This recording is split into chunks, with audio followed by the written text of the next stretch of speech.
afternoon. Thank you for tuning in to The Ambassador. I'm your ambassador, Susan Nganga. Today, we are diving into a topic that's making headlines across Kenya, Africa, and the world: the USAID funding freeze. This move has put billions of dollars in the United States foreign aid on hold, shaking up countless humanitarian and development programs. But here is the big question: what does this really mean for the people who depend on this aid? And what are the bigger political and economic implications? To help us break it all down, we'll be speaking with Dr. Josh Mayo, an international relation and policy expert. He'll help us understand why this decision was made and the ripple effect it could have globally. Plus, our correspondent Peris Kigo has been on the ground. She'll give us the first-hand information on how this aid is unleashing. Join us today. Now, to begin our bulletin.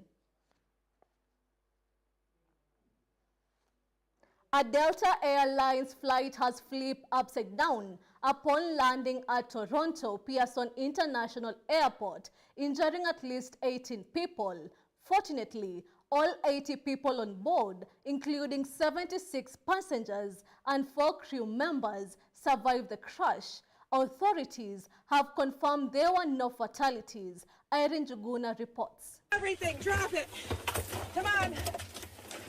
A Delta Airlines aircraft carrying 76 passengers and 4 crew members has flipped upside down while attempting to land at Toronto Pearson International Airport, one of Canada's busiest hubs. The plane skidded off the runway, causing a dramatic scene, but fortunately, no fatalities have been reported.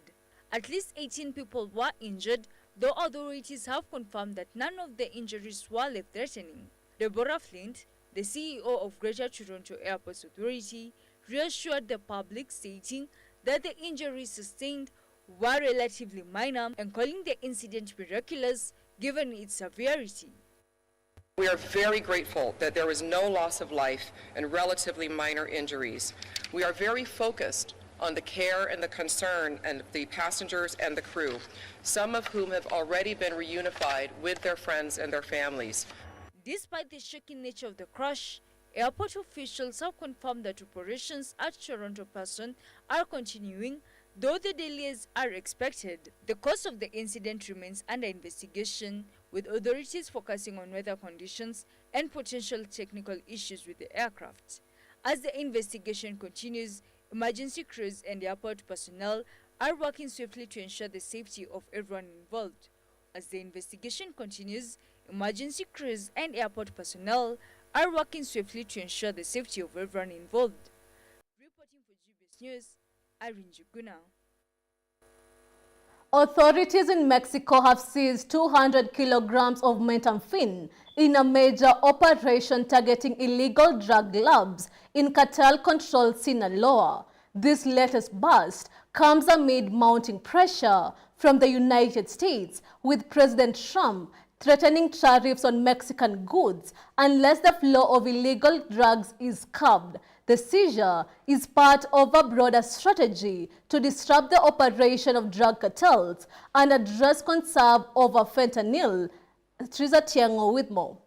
Mexico has announced the seizure of 200 kilograms of meth, a significant find in one of the country's most notorious cartel strongholds. This operation was part of an effort to dismantle illegal drug laboratories in the northwestern state of Sinaloa. The government stated that the drugs, which were confiscated during a focused law enforcement operation, have an estimated street value of nearly $40 million.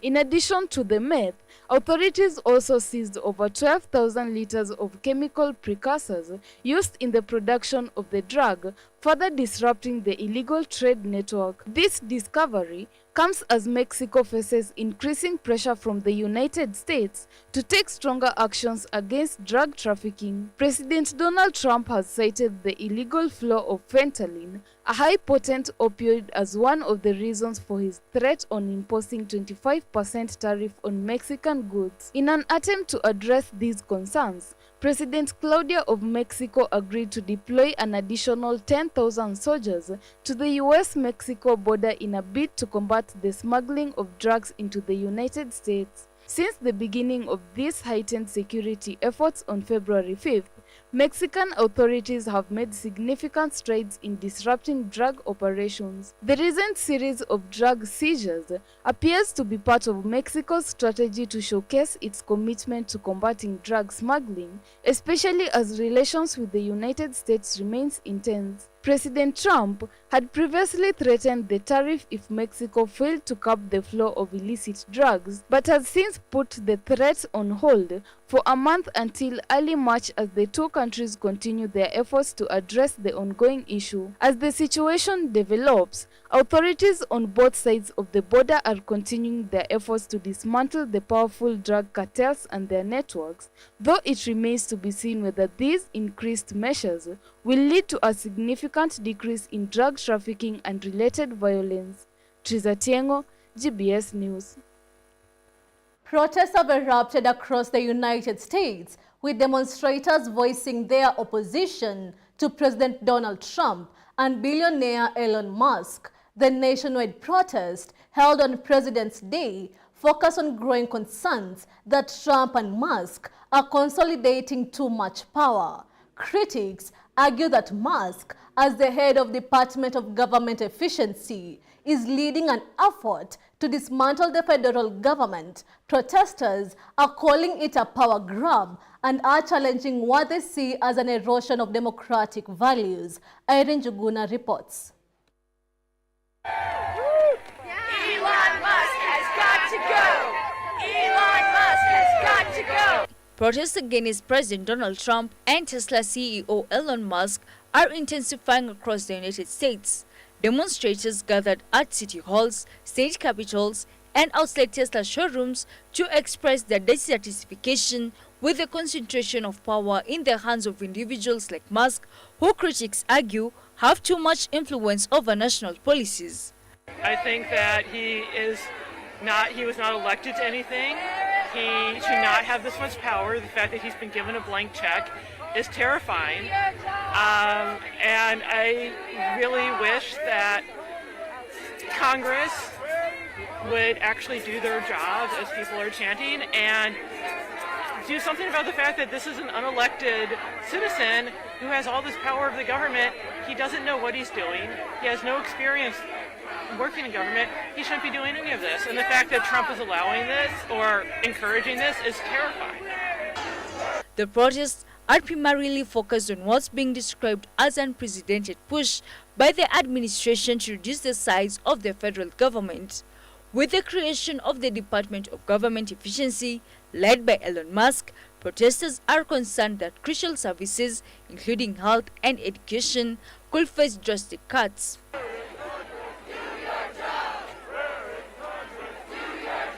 We're here because we're trying to protest the overreach that President Trump and Elon Musk are using to ruin our government and ruin our image around the world, honestly, because we fought for a strong America that helps people, that does the right thing, and we want to make sure that we maintain that legacy for future generations. The movement, known as 50501, has organized rallies in all 50 states, with voices growing louder as lawmakers begin their recess. Protesters argue that these policies, combined with Musk's involvement in the government, are steering the country towards authoritarianism. Specific grievances include plans to cut foreign aid and federal employees, alongside the controversial appointment of Musk to a key government role despite no public mandate. All the children in the world who are suffering based on the poor decisions that are being made in our country. I live in Texas, but I came to D.C. to speak for the children and for all of the young people who deserve a bright future and do not deserve to live in an autocratic world. In cities like Houston, San Francisco, and New York, citizens have expressed deep concerns over what they see as a direct attack on democratic institutions and the rights of the American people. Do your job! Do your job! Do your job! As the protests continue to grow in number and intensity, It remains to be seen how these voices will influence the future of U.S. policy. Reporting for GBS News, Irene Juguna. Thank you for staying with us. We'll take a short break. Stay tuned. Hello, kids. Did you know a year has 31,557,600 seconds? Why do you think so? Exactly. There are 60 seconds in a minute, 60 minutes in an hour, 2 to 4 hours in a day, and 365 and 25 days in a year. We count the extra 0.25 because of leap year. When you multiply all those numbers together, you get a huge number of seconds. That's why a year feels long, but time still flies when you are having fun.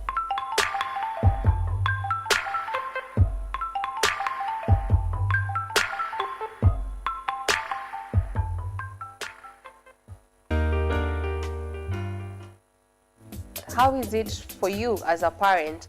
Are you having an adolescent? How is parenting for you? But again, we have to be fair, firm, and friendly.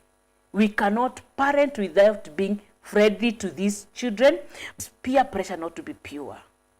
Where the adolescents, they have a slogan, Mavajuni Fara. Parents, you have to be hot, raw, real, and nice. How do we help our children to understand we are not from the West and we can never be the West? The reason as to why I'm bringing this out is because we have to understand the trends. To trade with what is trading. We have to be able to understand and tell our children just because it is trading doesn't make it a trade. But let's continue this conversation online across all our social media networks. That's GBS TV Africa. Our SMS line is 21144.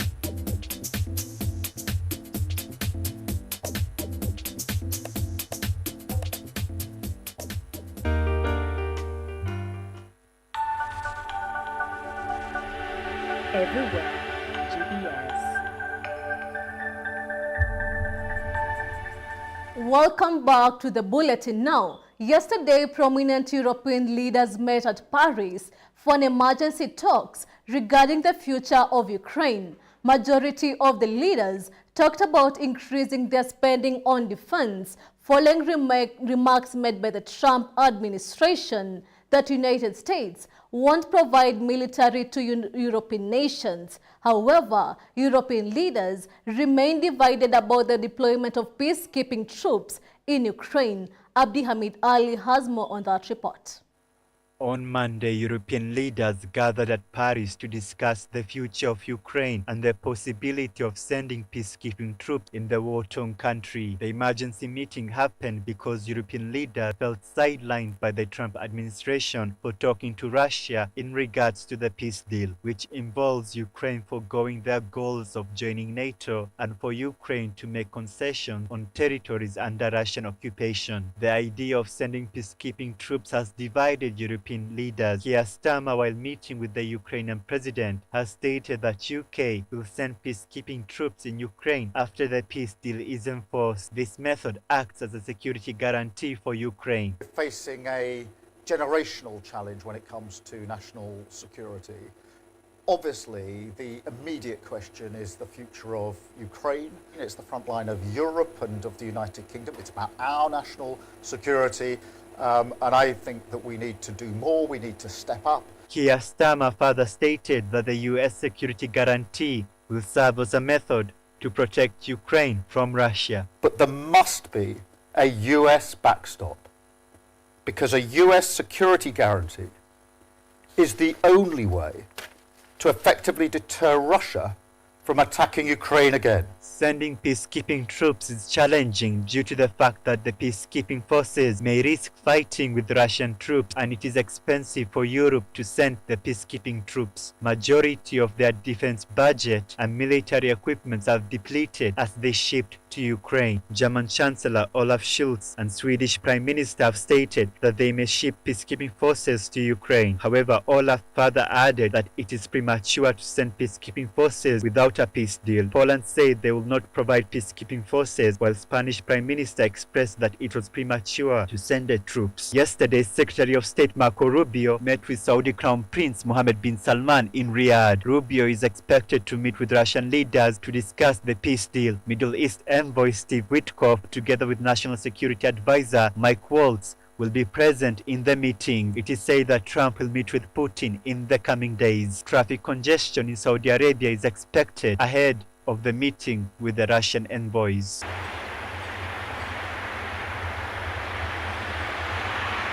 Meanwhile, Zelensky has stated that Ukraine will disregard any deals made in Riyadh talks without Ukraine being in the negotiation table. The question remains, at what cost will Europe suffer due to their dependency on US military aid? The emergency summit has united all leaders with one goal. Europe must build their defense budget and prepare when war comes knocking on their doors. This is Abdihamid Ali, GBS News.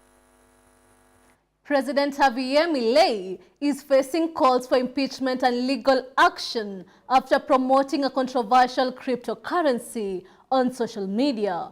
Milei's endorsement of the Libra coin caused a surge in its value, but after a quick collapse, investors were left with significant losses. Now, opposition leaders are demanding an investigation into potential fraud, and some are pushing for president's removal from office. Triza Tiango reports.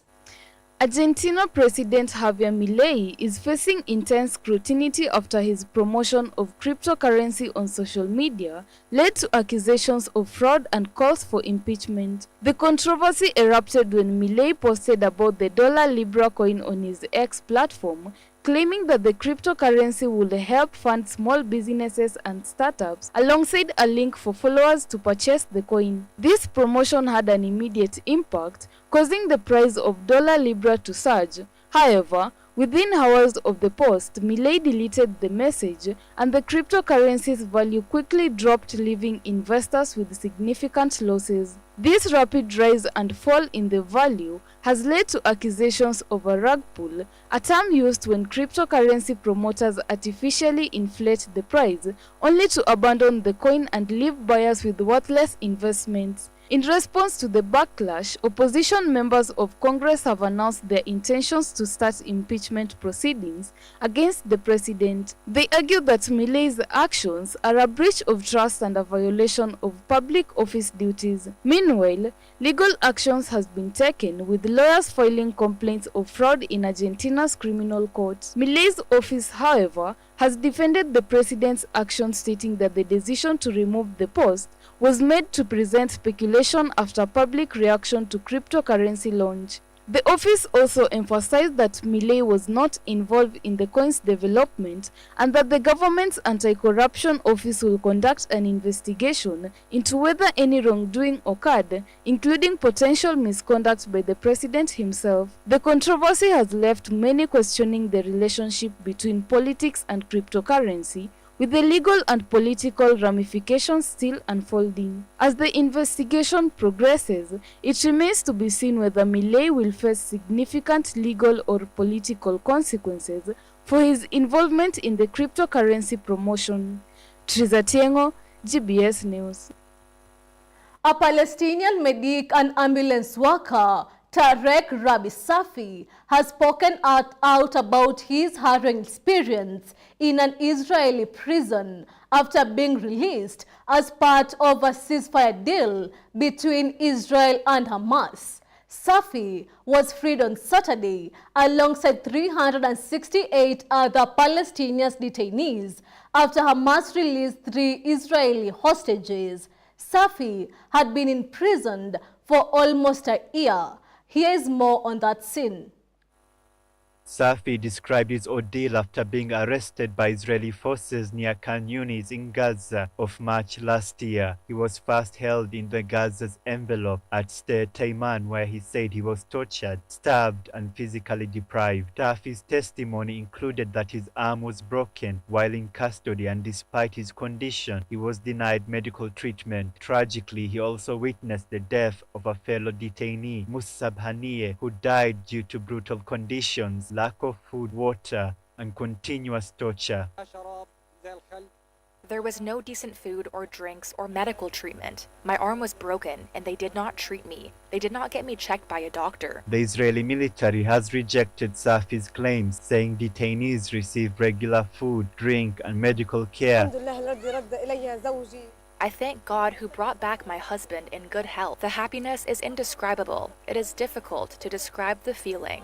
Meanwhile, human rights organizations such as Amnesty International have been raising concerns about the treatment of Palestinian prisoners, with reports of torture, severe beating, and prolonged shackling. The Palestinian Prisoners Association has accused Israel of carrying out systematic abuse and revenge against the detainees. The Israeli military has acknowledged cases of detainees' death but has not commented on specific cases, citing ongoing investigations. As these stories of suffering emerge, one must ask, how much longer can this cycle of abuse continue in Israeli prisons? And more importantly, when will the international community take action to protect the human rights of those caught in the crossfires? This is Abdi Hamid Ali, GBS News.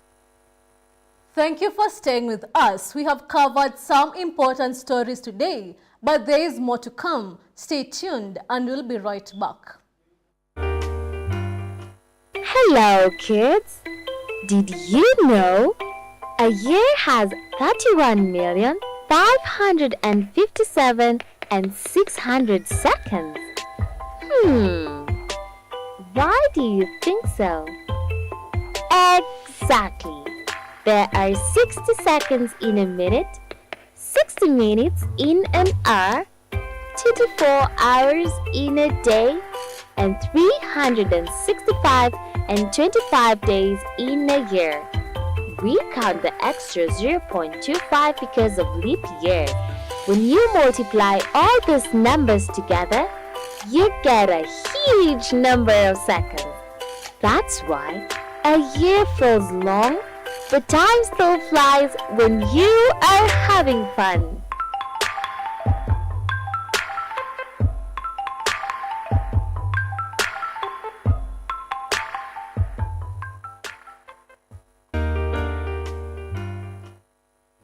How is it for you as a parent? Are you having an adolescent? How is parenting for you? But again, we have to be fair, firm, and friendly. We cannot parent without being friendly to these children. It's peer pressure not to be pure. Where the adolescents, they have a slogan, Mavajuni Fara. Parent, you have to be hot, raw, real, and nice. How do we help our children to understand we are not from the West and we can never be the West? The reason as to why I'm bringing this out is because we have to understand the trends. Because they tend to trade with what is trading. We have to be able to understand and tell our children, just because it is trading doesn't make it a trade. But let's continue this conversation online across all our social media networks. That's GBS TV Africa. Our SMS line is 21144.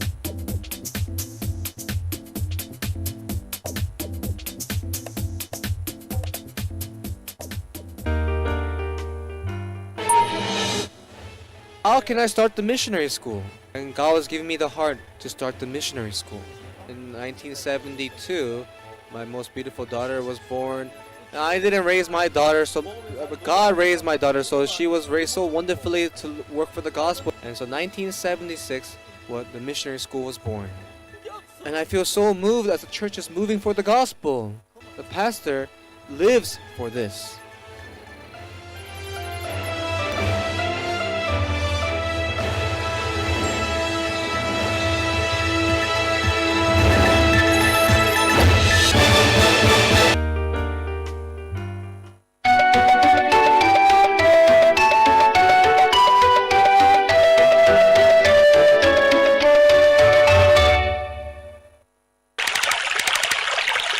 Water remains to be the world's most precious commodity, but is the most misused. In times of drought, saving water is the only solution to making sure you have it. Don't use the shower when water is scarce. Instead, use the basin when bathing. Repair all leaking taps and pipes. Wash your car only whenever necessary. If not, use a piece of cloth to wipe it clean. Do not use the hose pipe to water your garden. Instead, use the water you clean your vegetable with to water your flowers. Do not release wastewater into rivers. Note that your downstream is someone else's upstream. Of all the waters available on Earth, only 1% is fit for human consumption. Every drop counts.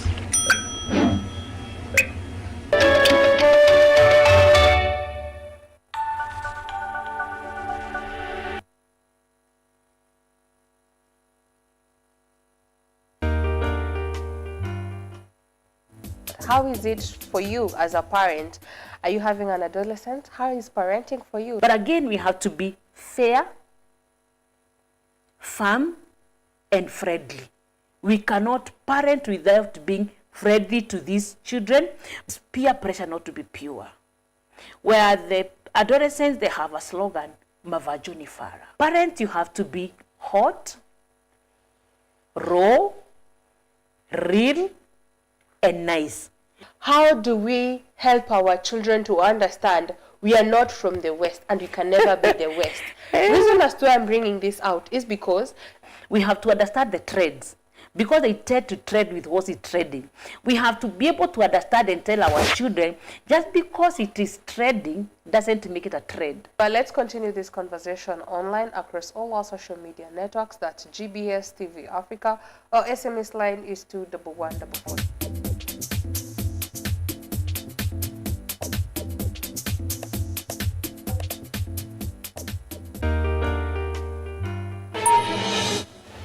How can I start the missionary school? And God was giving me the heart to start the missionary school. In 1972, my most beautiful daughter was born. I didn't raise my daughter, but God raised my daughter, so she was raised so wonderfully to work for the gospel. And so 1976, the missionary school was born. And I feel so moved that the church is moving for the gospel. The pastor lives for this.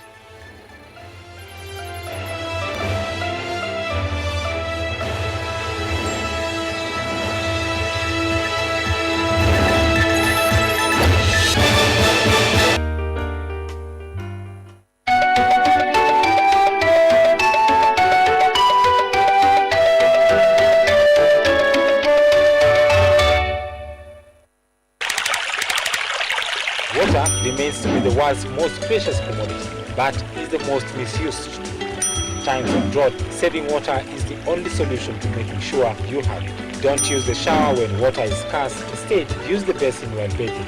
Repair all leaking taps and pipes. Wash your car only whenever necessary. If not, use a piece of cloth to wipe it clean. Do not use the hose pipe to water your garden.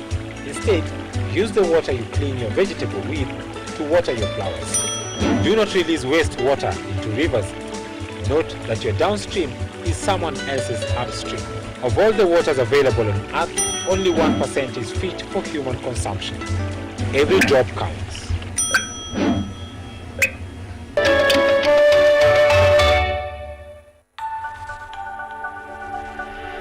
Everywhere, GBS. Welcome back to the bulletin now. 90 days freeze on United States foreign assistance through the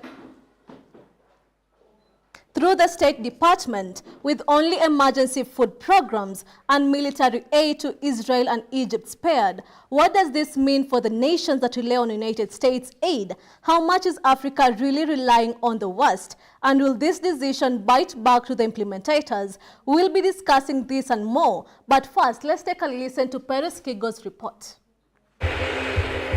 You look at USAID, that's a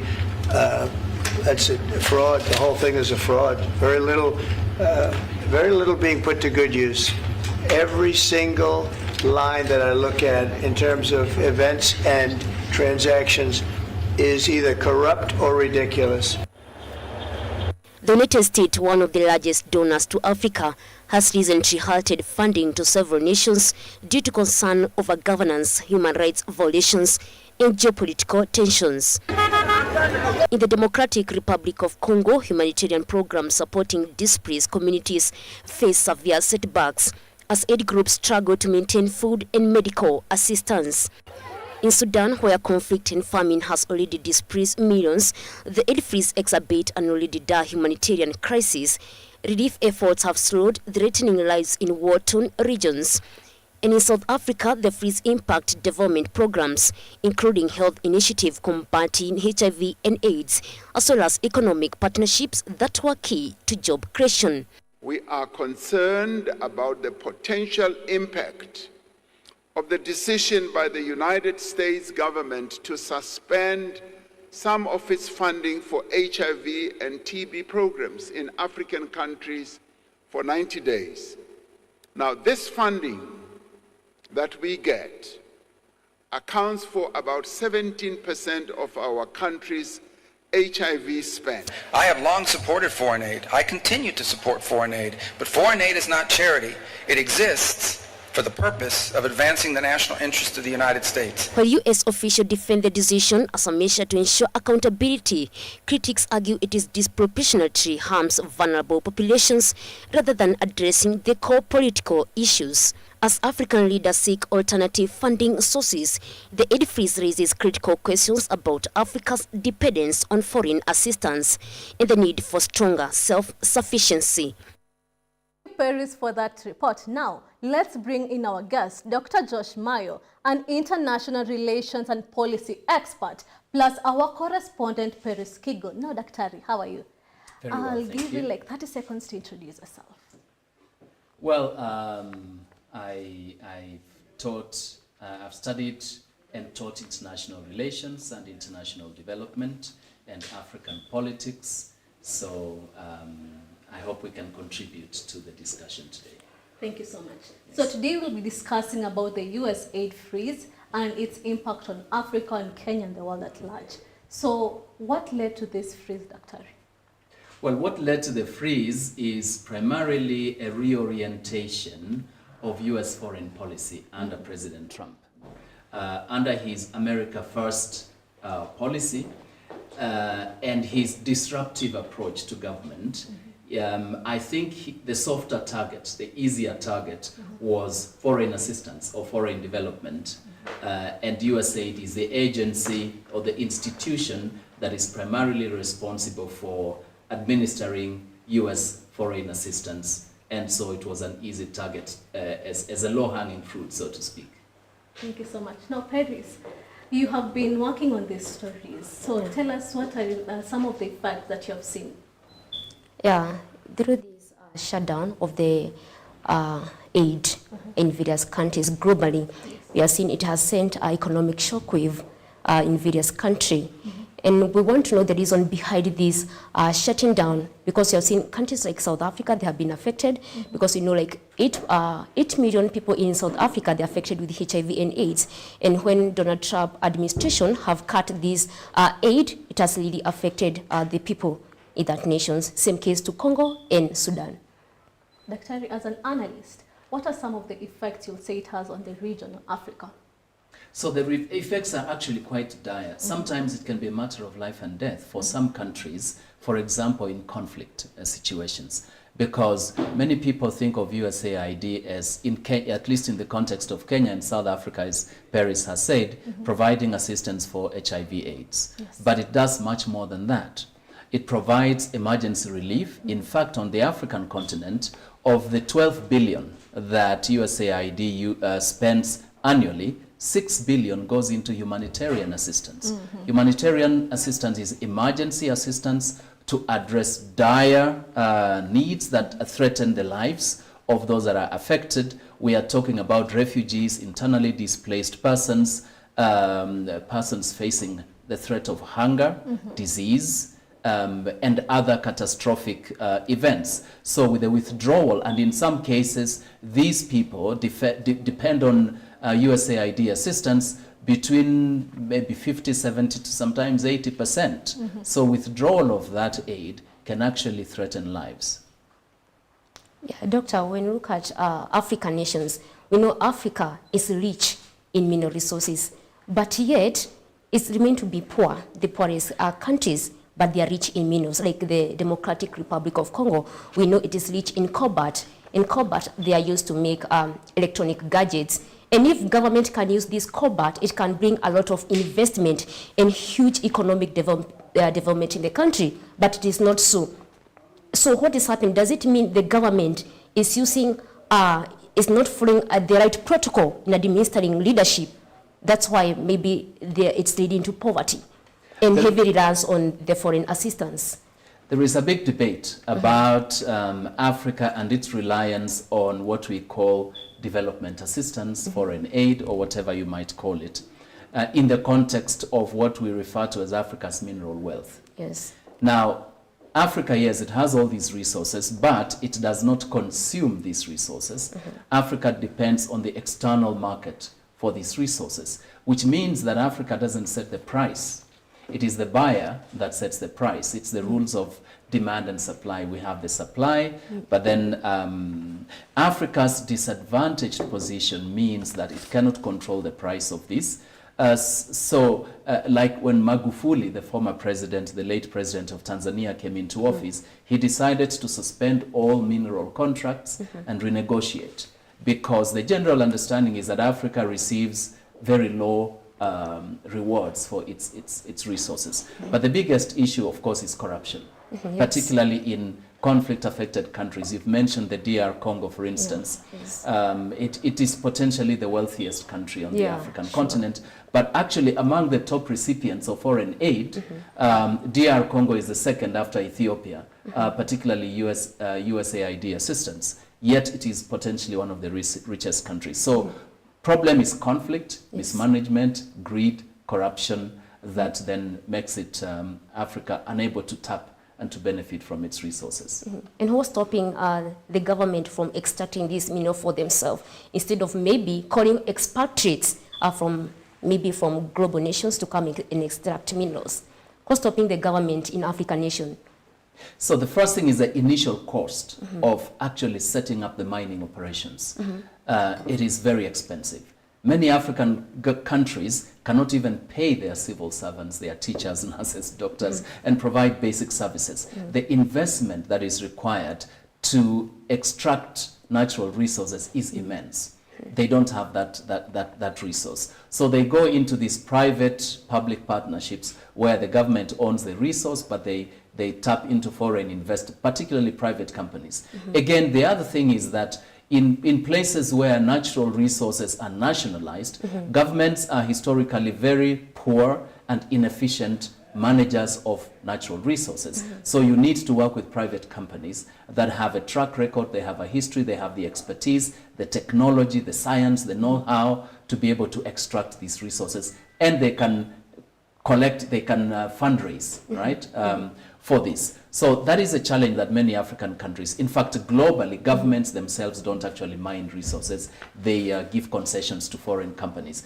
The question is, what kind of agreements do you sign with the private companies as far as the revenue generated goes into the government coffers, and the capacity of governments to actually monitor?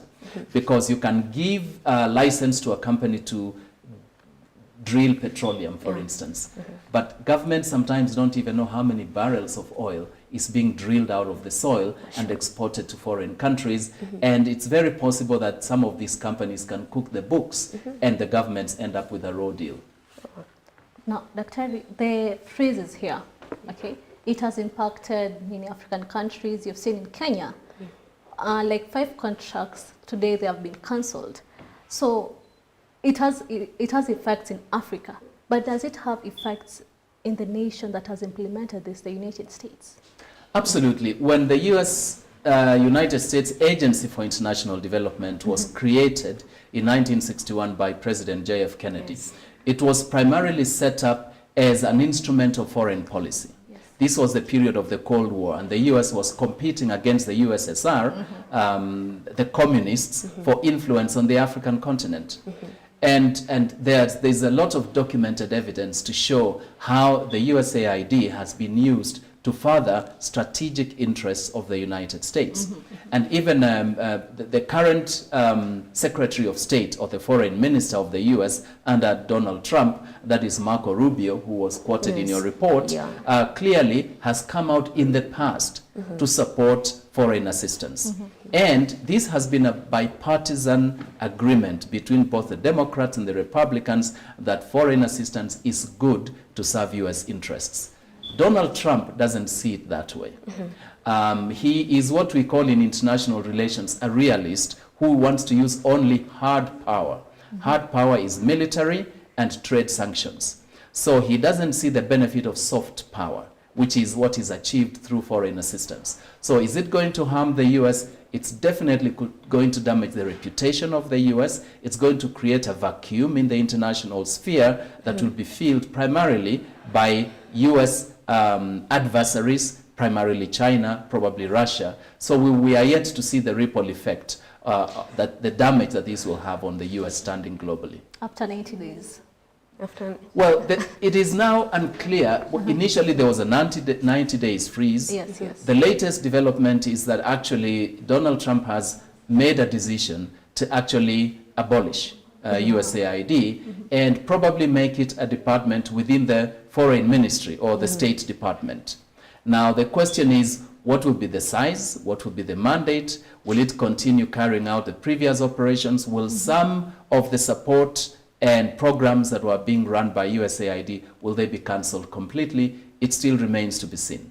Yeah, that's a really important question about that, because yes, Donald Trump claimed that the USAID are corrupt and ridiculous, according to his statement, and therefore he decided to merge the USAID, the USAID, into State Department. That means the USAID is not going to be a government agency on its own right, because they are going to follow the USA instruction. So will this affect the changes in distribution on foreign assistance in various countries if Donald Trump administration is the one that is going to influence the foreign assistance that is going to be distributed globally? You're quite right that when USAID was set up in 1961, it was set up as an independent agency of government, which means that it had some autonomy in its decision-making, in the way that it disburses the funds and what kind of programs it supports, and even which countries it chooses to work.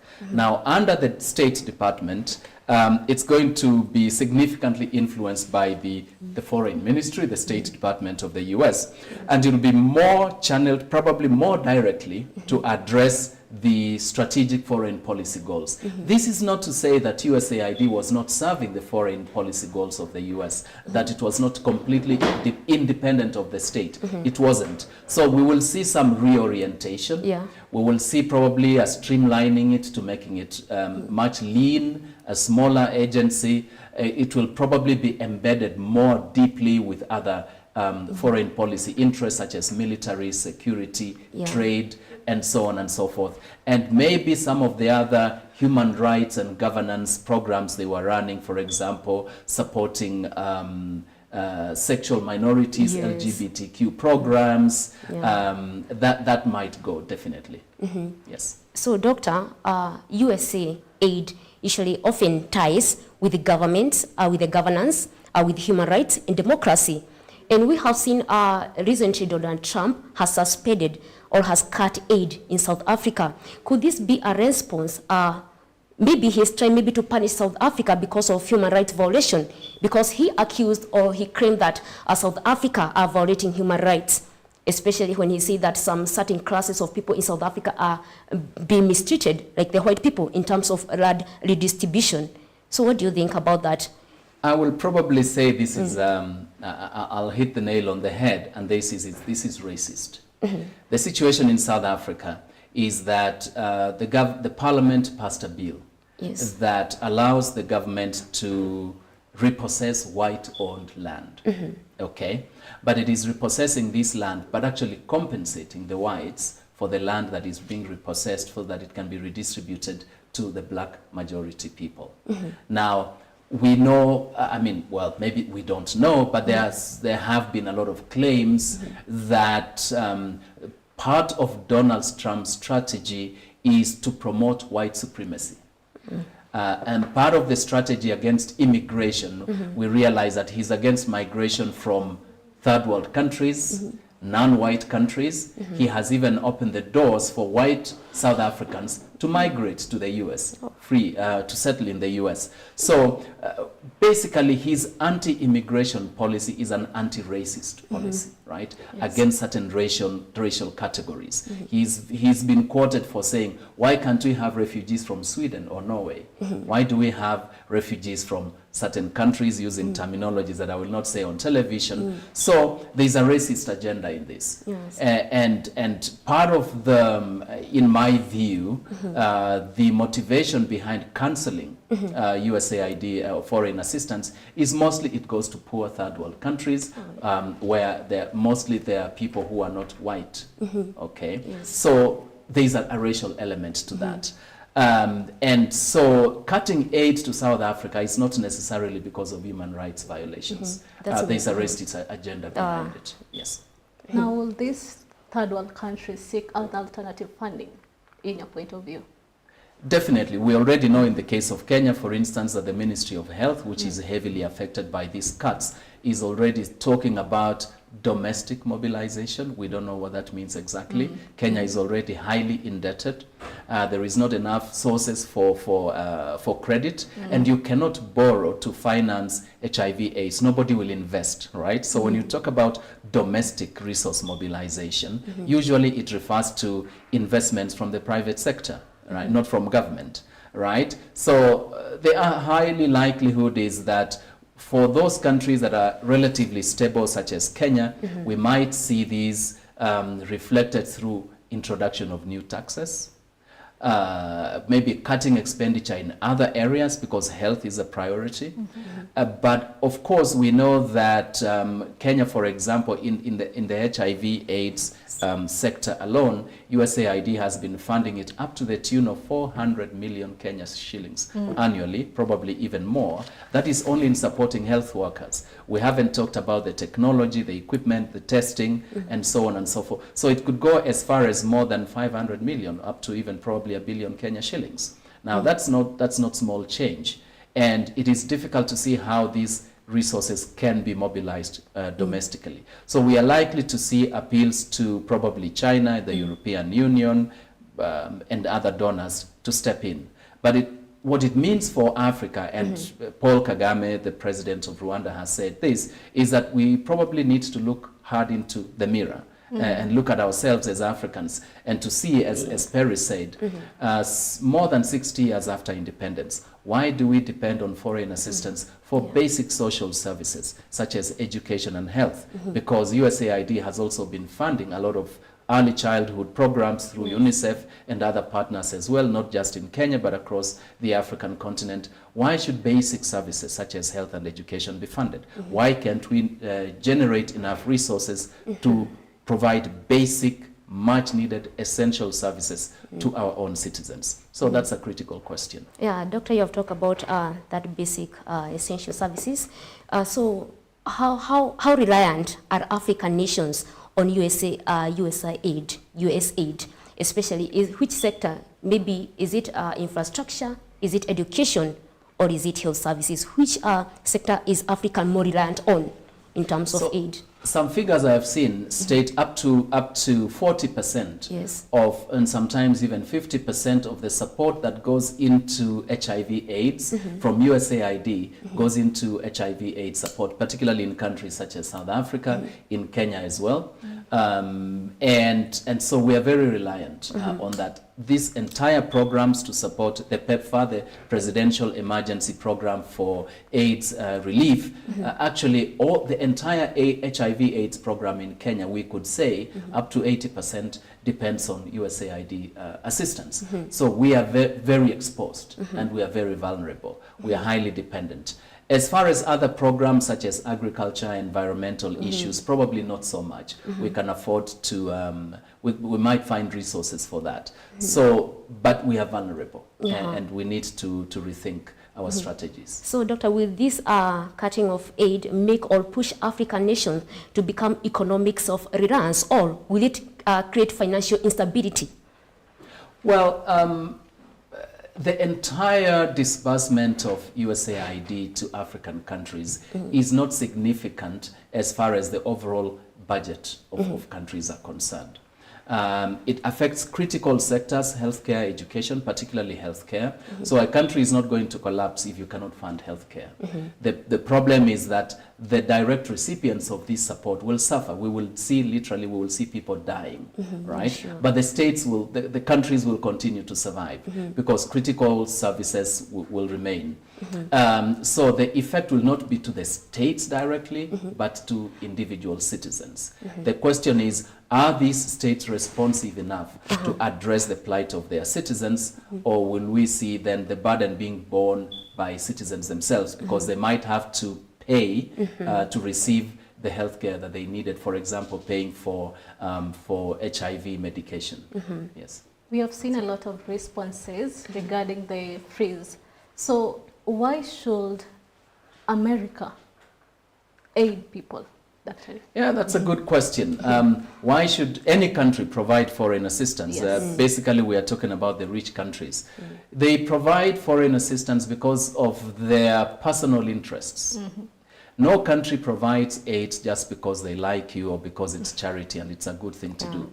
Behind aid assistance is the direct foreign policy interest of those countries.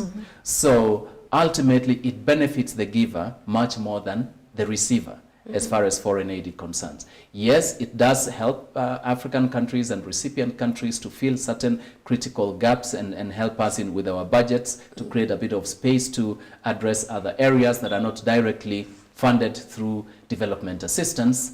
The question we should, this is for the Americans to ask themselves, right? Yes. Why should they continue giving foreign assistance and what interests should it serve?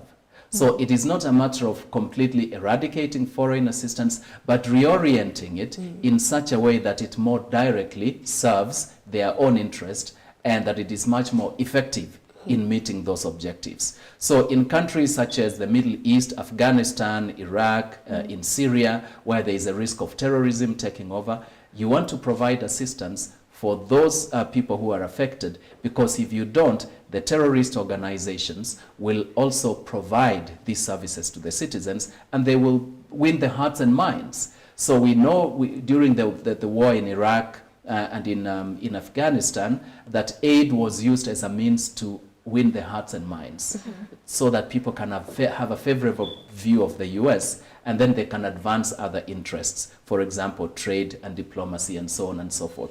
So there are good reasons for providing aid on the part of the giver. On the part of the recipients, though, it makes you vulnerable.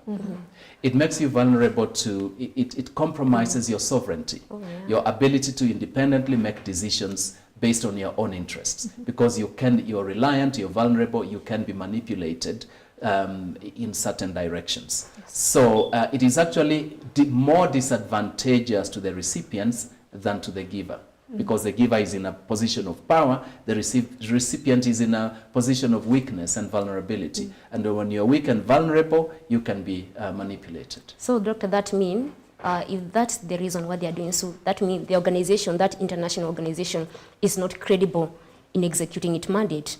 Because if it's going to give us the aid, because of the interest they have seen in Africa, especially the natural resources like minerals, that means they do it because they want some interest from us African nation. That means even the organization itself is not credible. They're not doing it out of generosity. They have some interest in it.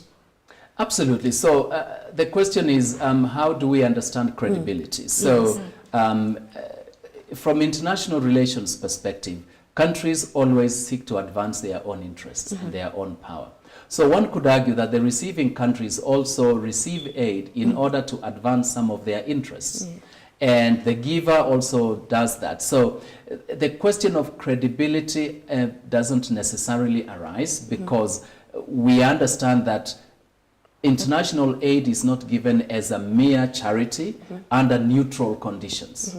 there are always interests behind it. Whether it's the EU, whether it's the US, whether it's China, they always have their interests. And so we cannot, it's probably naive to expect some kind of neutrality with provision of aid. Aid is never neutral. It has never been neutral historically. It is not neutral even now. There are always interests behind it. So, Doctor, why do you say that it's no, the matter of credibility does not matter? While we see that Donald Trump actually dispensed this international organization because he realized, I don't know if it's true, that they are being corrupt. Ridiculous. Actually not. USAID was led by Samantha Power. Samantha Power worked as the security advisor, national security advisor for Barack Obama. All right. And when Barack Obama left office and his administration left office, Samantha Power then headed USAID. Samantha Power wrote her PhD on genocide. Her thesis was called A Problem from Hell. She understands that the use of US foreign interest to prevent genocide, right? And so aid can be used as a useful tool, not to just advance US foreign policy interests, but to advance human rights globally, including prevention of genocide. So this is a seasoned, and at one time Samantha Power was the UN ambassador for the United States. So this is a seasoned professional. She has been an advisor at the top level. She understands the goal and the need for advancing US soft power globally. She's a capable administrator, and she introduced very significant reforms in how USAID was being run. So to claim that USAID was a corrupt organization, was incompetent, was wasteful, is actually completely false. This is just political rhetoric to try to justify the intention to actually completely cut foreign aid, not because USAID was wasteful, corrupt, evil, as Elon Musk says, completely to the contrary. So they are the allegations. They are pure not true. allegations, and they haven't been proven so far. Okay. Yes. So, Dr. Ri, for your parting shot, what are some policies that you would advise people as an international relations expert and also an analyst? What are some of the policies you will suggest for Africa to implement? What is wrong with Africa, Dr. Ri? It is difficult to advise Africa. Yes. I'm not sure whether they listen. Now, the point is, one fact is that in the global stage, we are all interdependent, one way or another. There is no country, one country that is completely independent of other states. The question is the nature of that interdependence. The other fact is that some countries will always be more powerful than others, militarily, economically, and so on and so forth. So we calibrate our relationship based on the shifting global arena. So basically, Africa has to re-strategize, right?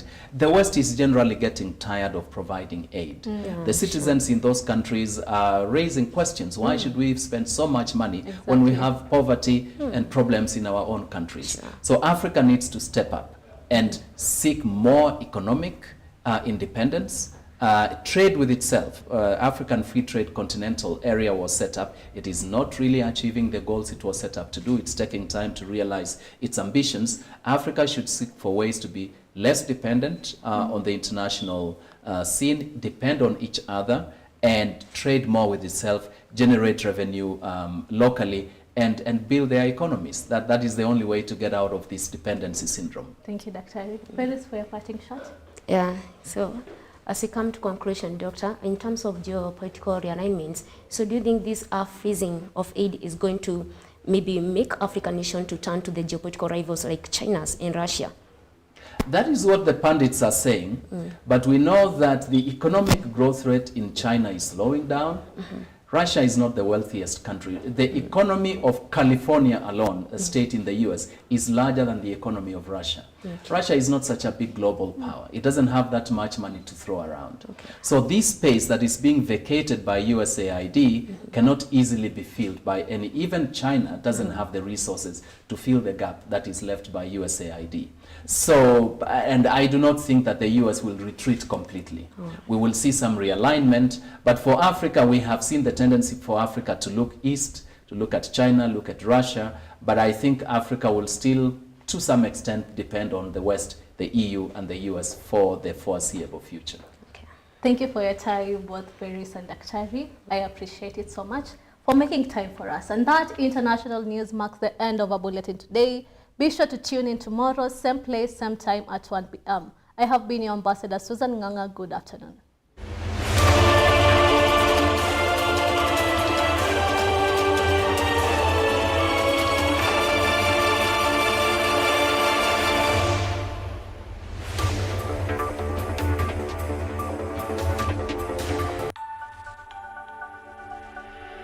Everywhere, GBS.